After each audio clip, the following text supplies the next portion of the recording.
was thinking about stuff, Chris. What were you thinking about? I just keep on thinking about how hard it is for people in general, including ourselves, to consistently remember why we do things. And we always talk about missions, visions, values, right? Things like that. But it's like, it's really easy to forget that that is actually the point.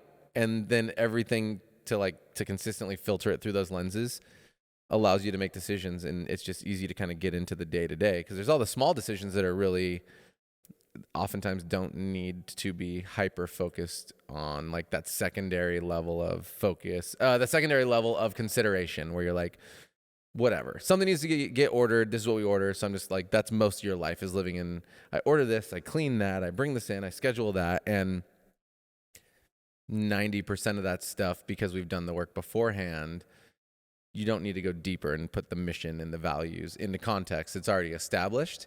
And so you see at times these ebbs and flows in progression.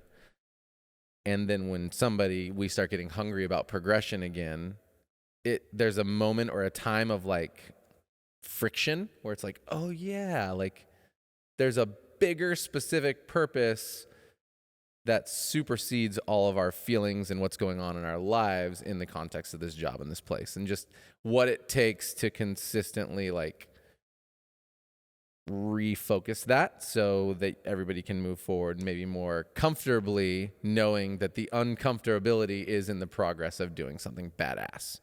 And just all the work that goes into that. I just think about it a lot. And I think about how I'm so idealist, like in everything that we talk about, even with Brittany, my wife, that like it'd be so easy if everybody just put aside their general personal feelings and looked at objectively like this thing that we're trying to do. It'd be really easy. We could all just move forward. And it doesn't work like that, which is...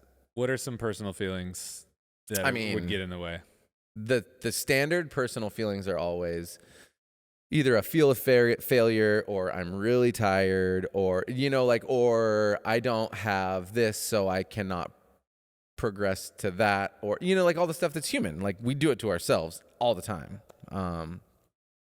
That's why you need good people around you, and people need to be able to like refocus on something that is more of a true north to allow...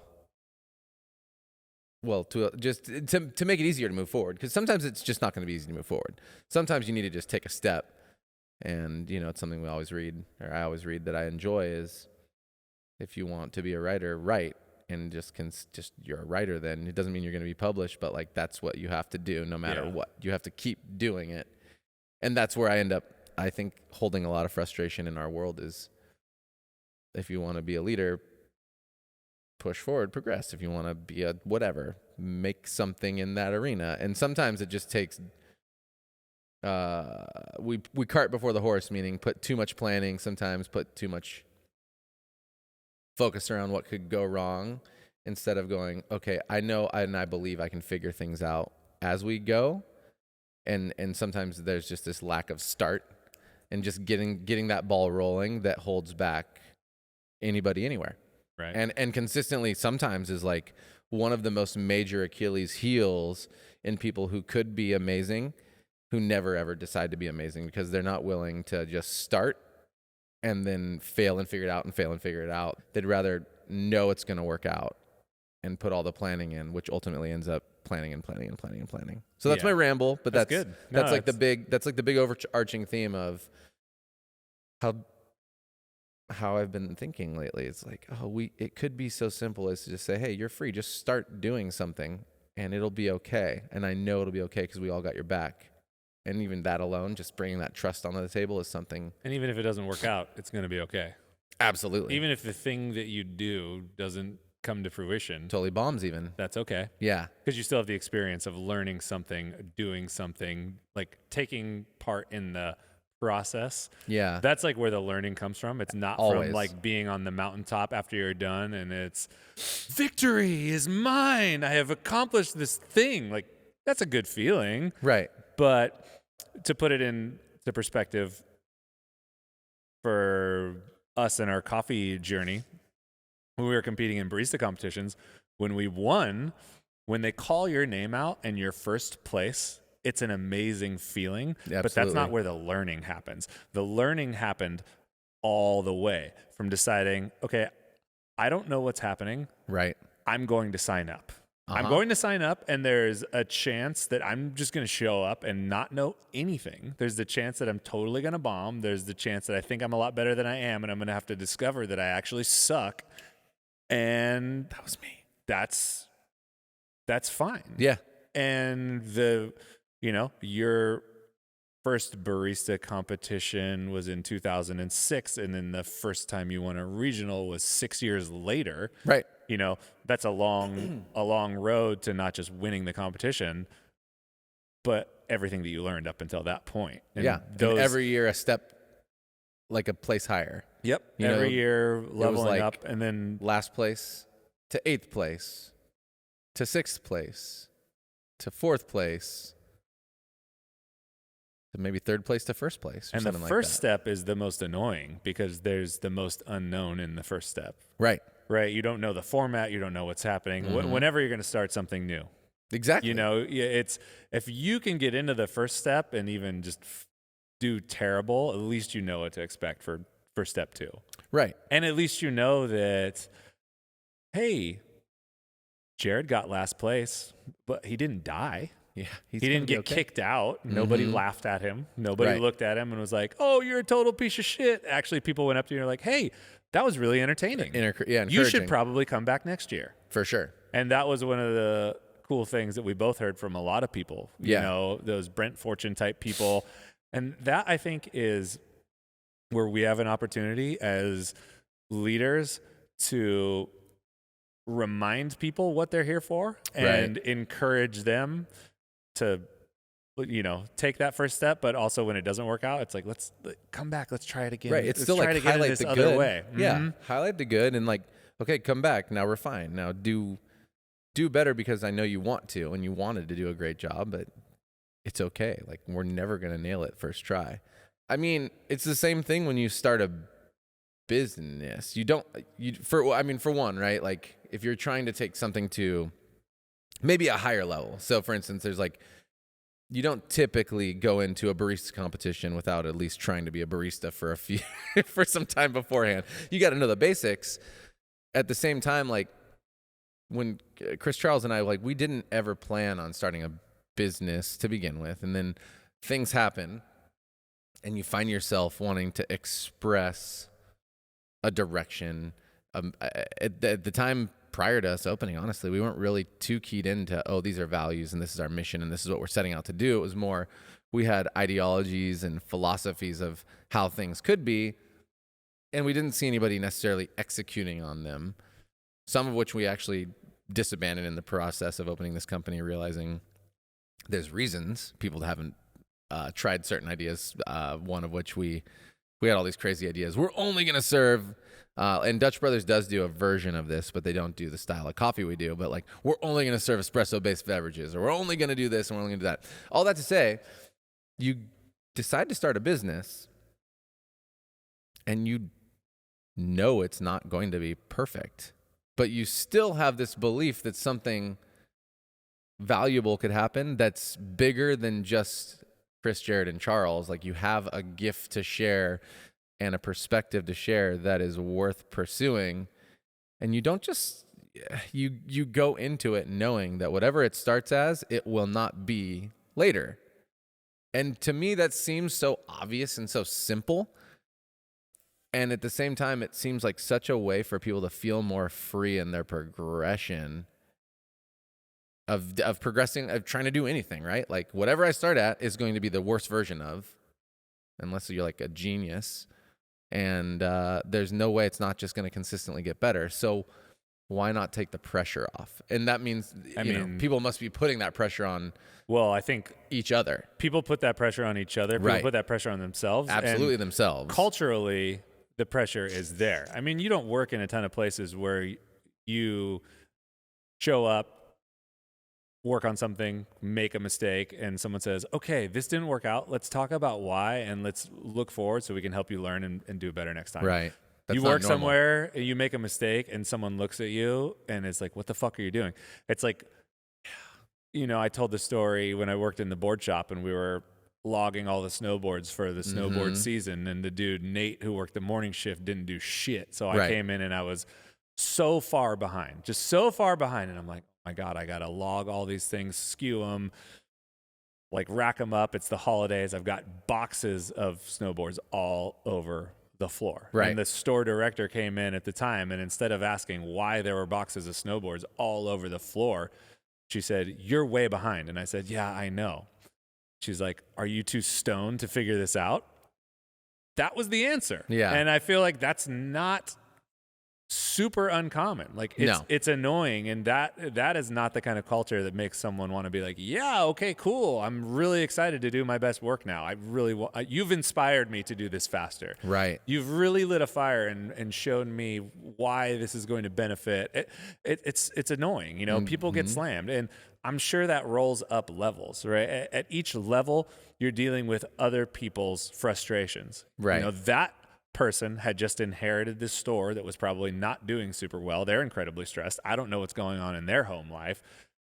It doesn't make it okay, but there's probably a chance that everything's just filtering down and I'm the brunt of all kinds of anger and anxiety because I'm just some teenage kid, so I can talk to this person like that. And that's annoying. And you have enough experiences like that. And for a lot of people, it'll make you not want to try. It'll make you feel like I'll do bare minimum. I'm not trying to fucking get yelled at work. I just want to be invisible. Yeah. I just want to come, leave, and hopefully nobody notices me, because that's best case scenario. Because every time before when I have been noticed, I got a big shit sandwich for it. And that sucks. Like, people just fuck with me. Yeah, it's too bad. And that's, again, where, like, this idealism that I have, I'm like, well, I can see a place that's real easy. You just recognize that, like, we're going somewhere and somebody's going to be at this level and you're going to get better, and you just work together and you say, you know what, it didn't work out this way. You did this thing. It didn't, whatever. Why aren't the snowboards coming in? Why aren't they being counted? Oh, you're on your own and you have a lot to do. Oh man, that sucks. Why isn't the other person doing it? Totally. Well, I don't know why, but I'm not going to like rat on this person. I'm just going to do my best. Or, in your cafes, or even your high caliber jobs, it's like, I figure you should hire people that share the dream of making whatever you're doing the best it can be, and then you expect them to come along that journey.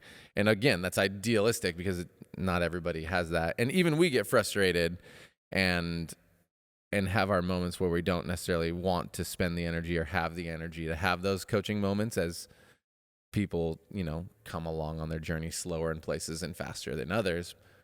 But if we were going to give some sort of like maybe advice or tool or thought, like, or maybe even an exercise, like what would you do if you had one cafe, right? Yeah. Okay. Say, I'm gonna shout them out. Okay, let's say that. Let's just get warmed up right now. I know this is good. Well, because okay, here's the thing. Let's check this out. I'm gonna throw out a scenario based on something I just saw. Yes. With shout out to our boy Jason, who worked at Daydream.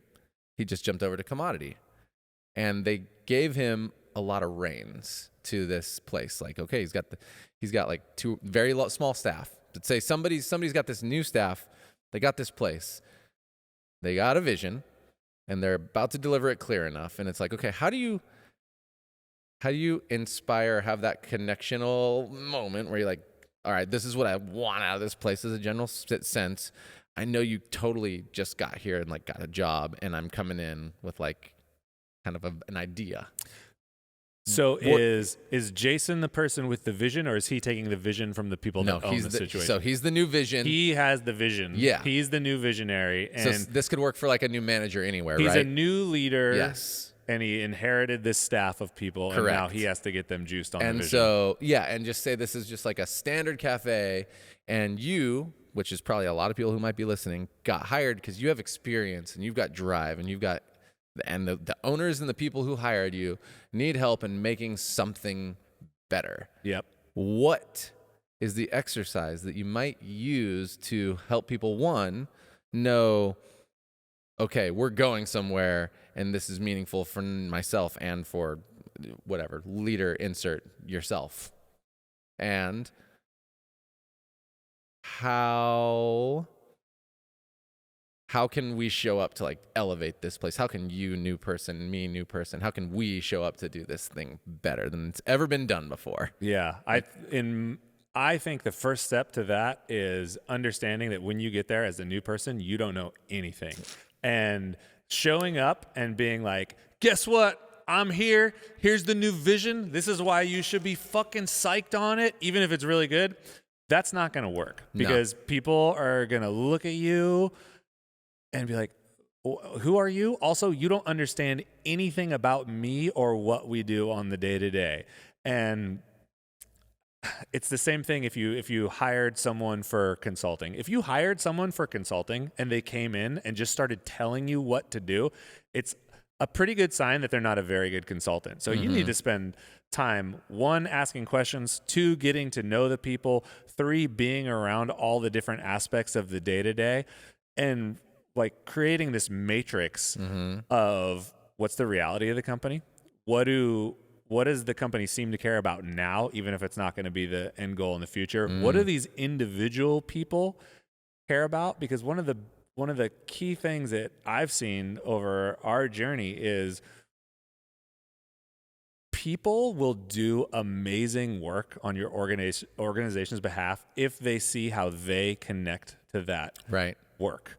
Like, and when they're getting as much out of it as you are. And I think step 1 is just being there and understanding, like setting aside everything else to just have these conversations, to ask people questions, to see what the sticking points are, to understand, like, what are your goals? Like, what are you trying to do? Now, it doesn't mean that you get to do those things at work. It doesn't mean that you get to say, I want it to be like this and that's how it's going to be, but more broad scope than that. Like, what are you trying to do in general? What are things that motivate you overall? And then it can kind of help you identify what's going on. Maybe there's a match to be had. Maybe there's not a match to be had. Right. You can kind of see this person is going to be on the path that I'm about to bring and about to be creating. This is going to be a good ally for me. And you can identify maybe this person is not going to be right in the long term. Still give them the benefit of the doubt for now, but like information gathering. Yeah, taking that time, I think. Step 1. I think in making sure that it's almost like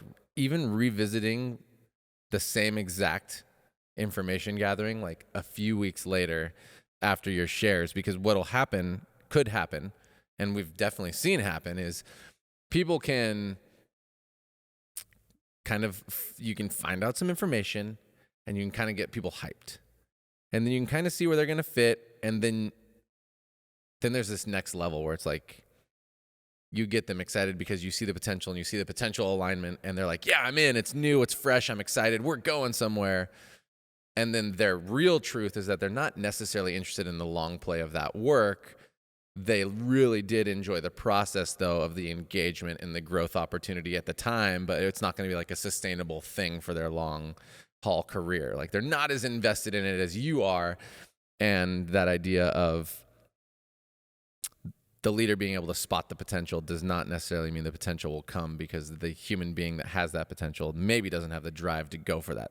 And that's something that I agree, like, double down and agree, is like, you can collect all that information, but then you kind of test and retest before you even make an official plan. Like, you can share some ideas about where you'd like to go in the future, but don't invest too quickly in your key players when you're doing that. Well, yeah, exactly. Because like what you're saying in a roundabout way, not a roundabout way, what I'm hearing is you don't really know who they are yet. And you have to do a little bit more exploration, revisiting that to see. Like, why they want to get on board. Do they want it because they're going to get some money and a promotion and maybe some more power? Yeah. Do they want it because they actually want it and love it? Or do they want it because they're just getting attention and they're a part of the game, which is also super important. And everybody should get that opportunity anyway.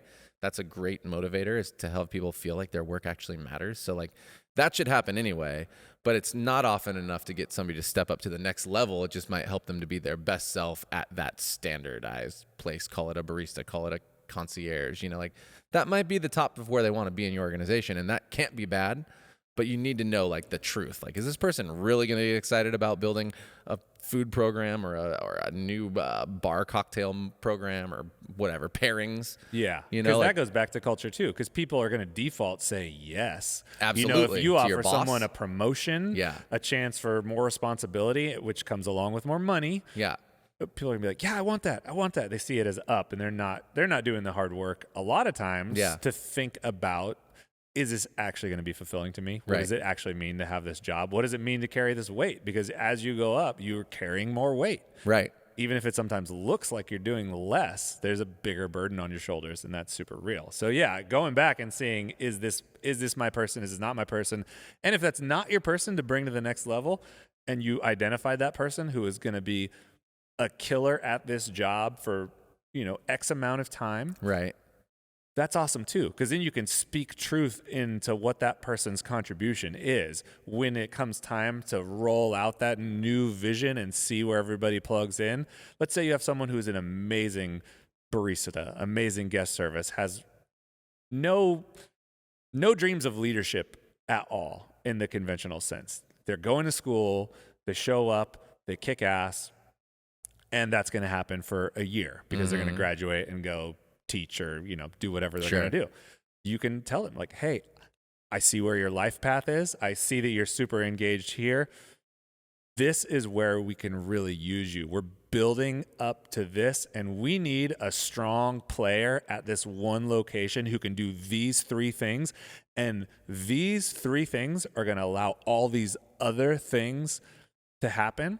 So I know it might seem like you show up every day and do the same thing over and over again, and in some ways you do, but let me tell you how valuable that is, and let me tell you how much that means to not just me, but to everybody else that comes in, and how it positively affects the team. Dude, there's 2 huge things there too that I think could be glazed over, and I just want to make sure they're highlighted. Is like, one, that encourages the person, obviously, it makes them feel awesome, and it makes them see that their job, even though it might not change, is connected. The other part is recognizing that it's okay if and even highlighting, yo, I know you're out of here in a year, but you're like an incredible placeholder until that year is over. And the part that is the most important there is recognizing that people are valuable even when they're about to bounce in a year. Don't commit only to the 6-year player who you really don't know is going to stay 6 years anyway, or the lifer who's committed to you from the beginning. Because again, everybody will change, grow, and be different. The most important thing is to recognize, like, if somebody is the best for the promotion and they might be there for a year, promote them and say, hey, I'm promoting you, but I really need you at the end of this year when you get ready to leave to be ready to like bring up somebody else and to pass on all that knowledge. Like, that's what this year is going to be about. You're going to get it. We're going to give you that, whatever, extra cash, extra stuff. I know you're out of here, but you deserve this while you're here because you've absolutely earned it. You're the best person for the job, which means you're the best person to pass this knowledge on to the next person. And it allows us time for these people to develop, instead of what people often do is they're like, well, so-and-so said they're leaving in a year, so we're just going to like promote this person who's actually not ready, and it's going to set back your whole organization. And that, to me, and I know to you, is actually a huge mistake and a missed opportunity that we have also done. But also, I'm like, we've argued against in the past and lost in the past, and I'm really glad to be aligned with somebody who's able and willing to do something like that. Yeah, I mean, if everybody remembers last year, if everybody remembers 2020, we can all kind of put into perspective how long a year actually is. Yeah. How much stuff happened? How many emotions did we feel? Whether you own a business or not, a lot can happen in a year. If you have someone that's going to be with you for a year, that's kind of a long time. Absolutely. It's not trivial. It's no trivial amount of time. And hopefully at work, at your organization, or on whatever projects you're working on, you don't have any trivial people. That's the goal. You might have people that are only going to be there for a small amount of time, but you don't want to have trivial people. You don't want to have dead weight. You don't want to have people that aren't engaged. And that's the difference, because I don't want people to misunderstand. We've talked in the past about investing in the people in leadership and not investing in people who are, being wary of spending all of your time on problem people. And, Sure. and it's important to identify the difference between problem people, who are people that are culturally toxic, negatively affecting others, versus people who don't have the desire to grow in that traditional sense into leadership, but are actually still doing a kick-ass job. Right. You can't just ignore those people either. No. You can't just be like, well, I'm really focusing on growing my leadership right now. I'm just going to let you fizzle out. Yeah, you have to touch base with those people, or have people who are going to touch base with those people on your behalf. And it's important to recognize that. Right. It's like everybody's got their own thing that they bring. They're all their little coals. They need to get stoked every so often and get that oxygen into them to get them burning again. Yeah, I mean, we need it, and we're in charge of helping other people see that they need it and need to give it. And it's absolutely one of the most crucial things to put on the table. It could be so simple. It doesn't. Going back to the snowboards, you know, I totally get how my boss could be frustrated that all these boards are here. Sure. Cool question that's not coddling me or anything. She could have looked at me and been like, how can we make this happen? Right. That's a great question. I could have been like, okay, well, I'm a little behind, but I see that there's 2 people in golf, and golf is really slow right now. Can I borrow a person from golf, and we can hammer this out? And half the time I'll get it done, you know, within 2 hours. It's just opening that door to allow people to kind of, I don't know, feel like they're fucking contributing to something. Feel like, hey, I value you in some way. Yeah. Because track record is part of it too, which we didn't touch on. You know, I worked there for a long time and always did good work. I actually had the guy who managed the board shop part of it hit me up on Instagram a couple months ago and was like, hey man, I just wanted to tell you that I really enjoyed when you worked for me. I knew that when you were there, I never had to worry about anything. And it was a really good feeling in the sea of a lot of other bullshit going on. So thanks for that. And I'm like, that's awesome. I wasn't a manager. I wasn't in leadership. I wasn't doing anything, you know, like that. I was just a solid presence that was there. And having someone reach out and tell me that, even if it was years later, I'm like, dude, that means a lot. That's awesome. Absolutely means a lot. And I think that's interesting too, because that question alone is like, what would it take to get this done? It also just allows you to know where that person's at. Like, are they going to engage with that question? Or are they going to drop and be like, I don't know, man. Yeah. And you'll know, and then you know. And then it's like, okay, cool. This person isn't necessarily interested in this or comfortable talking about this. And that's something to just note. It could be for a number of different reasons. And it might not even be that they're a poor cultural fit or a poor employee. You know, if this person is like the big boss jumping in, you could be intimidated and you can let that be. Not let that be. You can pass the conversation to the person who's tighter with them to have it and be like, hey, big boss asked you for some input and you didn't give it to him. You had a really good opportunity to show your worth, and you could just have a fun conversation. Or you could find out that, oh, this is maybe not the right person for the company in the long haul. Again, though, you're just trying to gather information and bring people in and give them the opportunity to know that they're valued and that their ideas are valuable too.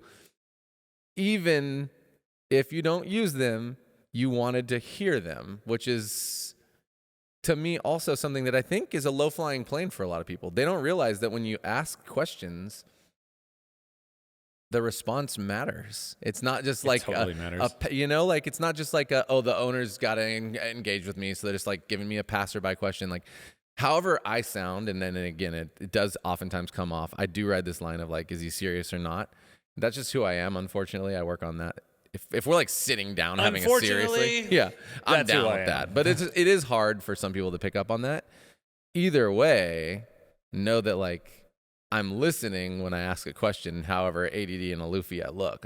I'm definitely noticing how the response is going and paying attention. You switch between ultra bubbly and serious questions really fluidly, and I could see how it would be. Absolutely. Feel like, what? Yeah. Are we just having a laugh, or are we having a discussion? I mean, Grace literally thought I was making a joke about consomme when we went to get quesadilla until we sat down. She goes, she'd laugh every time. She's all, you sound so sultry when you say that, thinking I'm like joking. We sit down, she's all, oh, it's actual consomme and all. That's, yeah, man.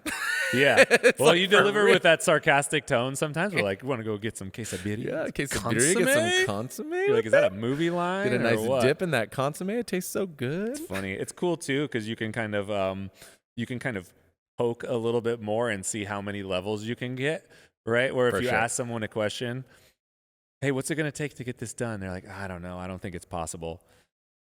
And then you can poke them one more time. Be like, okay, if it's not possible, what would it take to get here? I don't know.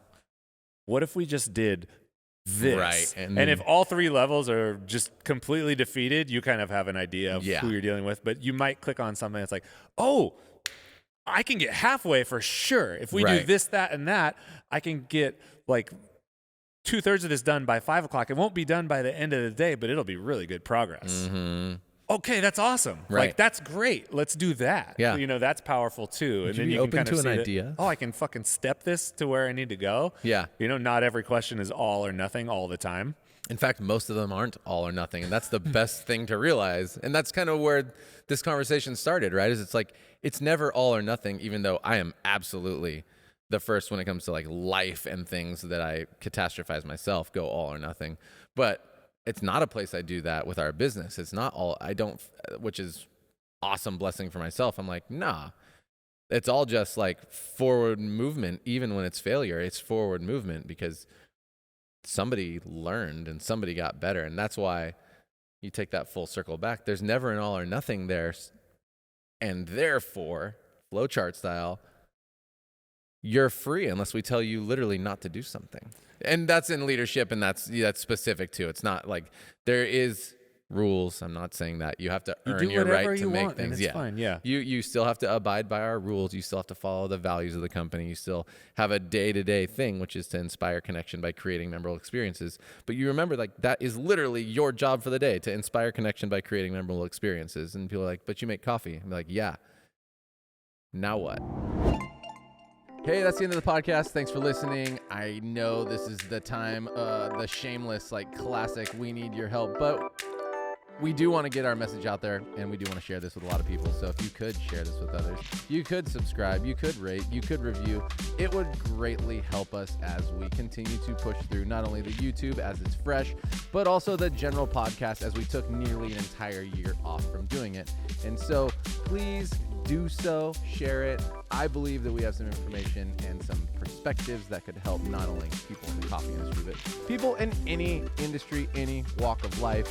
So do us that favor, do us that solid, bring us that love, and turn up for us, please. And I hope you all have a great time. Thanks for listening. Goodbye.